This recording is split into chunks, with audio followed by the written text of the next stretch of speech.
Hi everybody, this is Danai, and in today's video I want to talk about how to program a piano recital.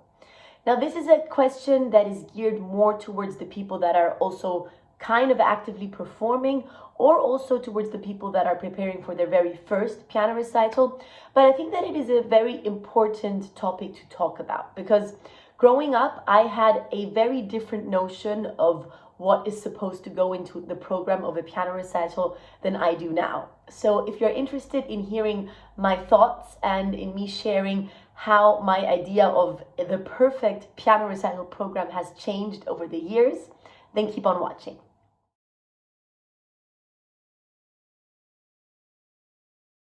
First of all, as you can tell, I am not at home. I am actually in Poland right now. This is my hotel room in Katowice, where I will be performing Clara Schumann's piano concerto tomorrow, together with the Paris Mozart Orchestra. I actually just played with this orchestra in Paris in the Philharmonie, and I was the soloist for a conducting competition called La Maestra, which is a conducting competition only for female conductors. And in the semifinals, they had to play a piano concerto with a soloist, and I was the soloist. So it was a very interesting experience. And now that the competition is over, the orchestra is touring, and I'm playing with their usual chief conductor, and the first concert is here in Poland. The whole competition was actually also broadcast on the TV channel Arte. So if you are curious in seeing what this was like, or if you want to watch segments of it, then you can just head over to Arte. It's going to be in their library for I think 2 years, and it's also on their YouTube channel, so you can definitely go there and watch it to see what that experience was like. But now let's get back to the actual video. So, as I said, when I started playing piano recitals when I was much younger, my idea of what I had to put into the program was very different. I thought that a program has to consist of pieces from all the eras. I thought I'm going to start out with a Baroque piece, then maybe a classical sonata, then maybe something romantic, and maybe something modern, and maybe something virtuoso. This was kind of how I thought I was going to structure my recital. It's also kind of how my recitals went. I remember my first piano recital, I started with Bach, Chromatic Fantasy and Fugue, and then I played a Mozart sonata, then I played something by Schumann. And of course, this was influenced by how I was practicing at the time, how my repertoire was built. My teacher was telling me to practice pieces from all the different eras and different centuries. So this is how I programmed my recital program. However, I would not suggest that this is how you program a recital program. So when programming a recital, there are two important factors to think about. Number one, which is by far the most important factor, is you. So what do you want to play? What brings you joy? What do you feel that is something that you want to express? Choose programs according to that. Also, what makes you feel comfortable when you're on stage? What are the pieces that have a special meaning to you, or that convey a special message that you want to get out? All these things. So everything surrounding you, the artist, because you are channeling the art that you are going to bring onto the stage in your piano recital. However, there is also a second factor, and that is the audience. What does the audience want to hear? Now, this is a bit of a dangerous path, let's say, to think about, because of course you don't want to go total crowd-pleasing way and forget about yourself, but also you don't want to only think about yourself and not about the audience. Ideally, of course, those two will go hand in hand, because if you are convinced by what you do, then I truly believe that you can also convince an audience no matter what the piece. But it is good to also have the audience in mind when structuring your piano recital, when thinking about which piece to put first, which piece to put last, and when thinking about, for example, if you have a very challenging piece to listen to, let's say it's very complicated new music, for example, then maybe to also put an easier piece to listen to into the program, so that the audience can have a bit of a breather. So these are factors that you have to decide when thinking about the audience. But let's start at the very beginning. When I am planning a recital program, what I do is I try to first decide on a core piece. So this can be anything that you like to play. Whatever you feel is your favorite piece right now, or your best piece, your strongest piece, can become your core piece. I like this core piece to be something that is maybe a little bit longer, be it a 30-minute cycle, be it a long sonata, anything like that. And then I start programming from there. Once I have the core piece, there are a million ways to go, of course. Let's say the core piece is a Beethoven sonata. I can make a pure Beethoven sonata recital out of that. For example, if my core piece is Beethoven's Pastorale sonata, I can say, okay, I'll just add 2 more Beethoven sonatas. There you have the recital. But of course, you can also go in a completely different way. Let's say my core piece is something by Schumann. I can create a recital where I interchange pieces by Schumann and Jörg Wiedmann, who is a composer that was heavily influenced by Schumann. So I can kind of show that perspective on Schumann, once by a Schumann piece himself, and then once by playing a piece by a composer that very much admired him and that was influenced by him. You can also go the route of playing pieces of contemporaries. So again, if your core piece is Schumann, you could say, I'm going to add in some Brahms, I'm going to add in some Clara Schumann maybe. You just create a recital of a certain period of time, of maybe a certain group of friends, something like that. Maybe Beethoven and his students, for example, could also be a theme. Another way to go is you have a core piece and it has a certain theme. For example, let's say that your core piece is Ravel's Gaspard de la Nuit. Then you have this night theme. So you are looking for other pieces that are connected to the theme of the night. So you could do the Moonlight Sonata by Beethoven, for example. Or you could do the Nachtstücke, the night pieces by Schumann. So you could find different pieces that are connected to the night, or Chopin Nocturnes. So as you can see, there are many different ways to go about it. But I think what is important is to find what connects the pieces of your recital. Personally, I think it's always a pity when a recital just has different pieces kind of scattered and there is no real connection between them. Because when you're in the audience and you go to the concert, you also kind of want to go on a journey. And it's so nice if you feel that the performer has put some thought into the programming and really takes you on a journey in all these different ways that are possible. And of course, you can find many different ways from what I mentioned. These were just examples to give you some ideas. But the important thing is I find that there is a connection and that the program in itself makes sense. And it's not my earlier type of programming where I basically just took competition repertoire from different points in time and compiled them into one recital program. Now, one important point that I would like to mention, which is very much geared towards what is important for you, is to also pay attention to the first piece.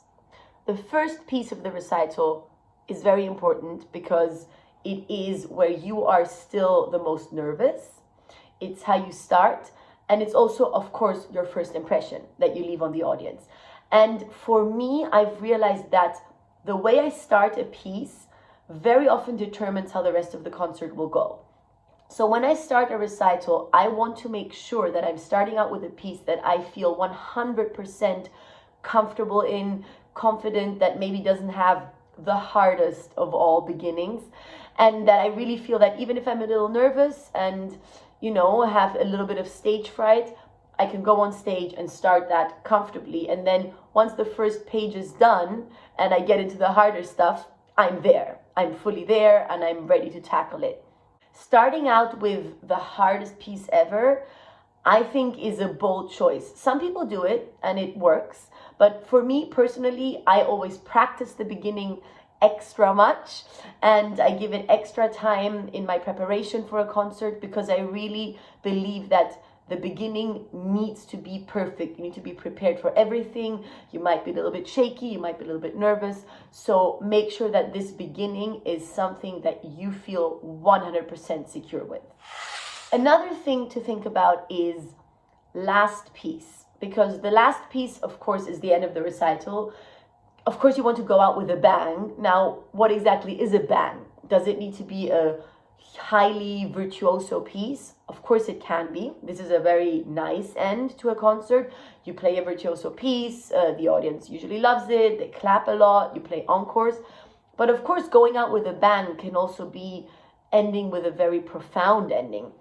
One of my favorite ways to end a recital in a previous recital program that I had was Schumann Fantasy. Schumann Fantasy has an incredible third movement, the last movement, which is a slow movement. It's 10 minutes of incredibly magical atmosphere. It ends very softly, kind of in nothingness. I feel like it gives us a bit of a heavenly feeling. It's not virtuoso at all. It's not technically impressive, but I think when done correctly, it's musically so touching that this can be an incredible ending. So when thinking about the ending of the recital, you might also want to think about, how do you want your audience to go home? Do you want them to go home in a joyous mood, or do you want them to go home in a thoughtful mood? Do you want them to think about a certain subject? For example, Messiaen's Quatuor pour la fin du temps, which is the quartet for the end of time, is one of those pieces that is so touching, so incredible. When you hear it, there's nothing that can really follow that. So when you end a concert with that, that's a pretty intense experience. Usually the audience is just in awe, sitting still. I've experienced concerts where the audience has not clapped after that piece because they were so touched and they felt that the clapping would kind of destroy the atmosphere. So there is this type of very introverted but incredibly powerful endings to recitals as well. So this is also a choice to make, but definitely make sure that it is a powerful piece at the end. You know, there are nice little short pieces that can be filler pieces that are maybe more harmless, but that are nice to have in a recital. But at the end, I think there should be something that has a statement, be it a highly virtuoso statement or be it a very powerful, thoughtful, introverted statement. Another fundamental question is, do you want to have an intermission? The classical way to program a recital is 45 minutes intermission, 45 minutes. So you have 90 minutes of total music. However, more and more I've realized, especially in the recent years, people have started programming 60-minute recitals or 60, 70-minute recitals without intermission. And I must say that personally, I find that very interesting because I like playing these types of concerts. I like playing 60-minute recitals without an intermission. I feel like you get deeply into the music because the intermission kind of course, takes you out of it and then you have to get back into it in the second half. Whereas if you have the full 60-minute concert experience, you're really in it, and then at the end of the journey, it's over. So I think it's an interesting concept, but I know that the opinions differ and go into different directions also within musicians. So I will be interested in listening to your opinion. What do you think? Do you prefer 90-minute recitals with first half, second half, and then intermission in the middle, where you can also maybe have a drink and talk to the other people in the audience? Or are you intrigued by this new concept of 60 or 70-minute concerts where you just go, listen to the music, and then it's over? And then one last thing that I want to mention, it's not directly connected to the program, but I do want to mention it because I think that it is an important point, is I would recommend that you speak to your audience.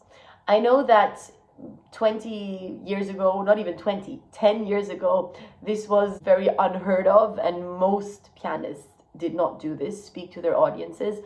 Nowadays, it's being done more and more, but I think it's such a nice thing to do when you have a recital, to tell them your thoughts about the music, tell them what's on your mind, tell them maybe what is important to you in the pieces that you're playing. The audience, in my experience, really appreciates it if you share your thoughts and kind of take them on this journey with you. And also, it creates a feeling of closeness when they also hear you speak and speak to them directly, and not just you're floating on stage, you're playing and you're floating off stage. I am a big fan of that, and I like to speak to my audience, not before every piece, but I might say something maybe after the intermission, I might say something in the middle, I might say something in the beginning, depending on the program, depending on what I have to say. But I think that it is a very nice gesture, and I think the audience really appreciates it. Yes, so these were my thoughts on how to program a recital. Really, the most important thing is to find a way to connect that program and to make it logical, to make it a journey, to make it a story, an adventure for the audience to go on, and to have this kind of common thread that takes you through the entire concert. I actually really like looking at other pianists' recital programs and very often draw inspiration from that. So if you are up for it, leave a comment down below with a recital program that you have played in the past, or maybe a recital program that you want to play in the future, or simply your dream recital program. What do you think is the best recital program that you would put together, that you would love to listen to in a concert, or that you think an audience would love to listen to?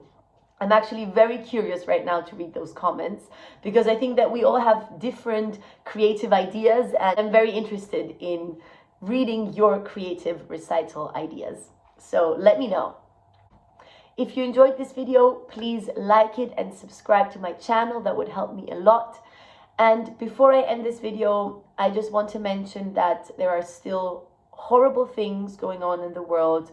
Last week, I didn't post a tutorial. I posted me playing a Beethoven sonata because I felt that it just wasn't appropriate to be sitting there and talking about piano tutorial related stuff. I'm doing it right now. It's still very weird, but the situation has not gotten better whatsoever. It has gotten worse. I don't really know what to say. I'm shocked. I'm deeply saddened by it. Whenever human lives are being taken, it is never good, and people are suffering a lot. So if you have any way that you can help, then please do, be it with donations, financial donations, or if you can just donate medicine, and there are many things that they need. Check out your local organizations that help, and if you can help, please do take in refugees that are fleeing from this war. I am also doing my part, and I think if we all do our part, maybe we can try to ease the pain just a little bit. I hope that you are all safe and healthy, and I will see you again next week. Bye.